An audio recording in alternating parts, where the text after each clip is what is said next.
Umaasa si US President Donald Trump na mauuwi sa kasunduan ang kasalukuyang komunikasyon sa pagitan ng Estados Unidos at Iran.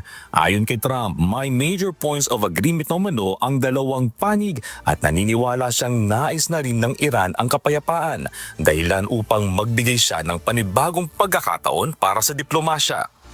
Now Iran has one more opportunity to end its threats to America and our allies, and we hope they take it.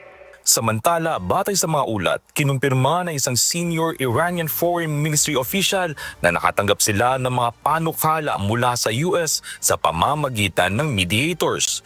Kasalukuyan nila itong nire-review at maaaring magsilbing paunang hakbang bago ang formal na negosasyon. Gayunman, nilinaw ng Iran na wala pang direktang usapan sa pagitan ng dalawang bansa sa kabila ng positibong pahayag ni Trump. Kasunod nito, ipinagpaliban din ng US ang planong pag-atake sa energy infrastructure ng Iran at nagbigay ng 5 araw na palugit depende sa magiging resulta ng patuloy na komunikasyon. Lumilitaw din ang papel ng Pakistan bilang mahalagang mediator sa posibleng negosasyon, habang ang Oman ay patuloy din kinikilalang tradisyonal na tagapamagitan sa pagitan ng dalawang bansa sa mga nakaraang usapan.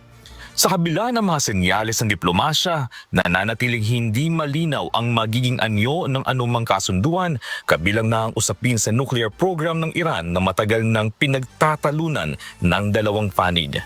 Jack De Ocampo, humahataw sa balita ngayon.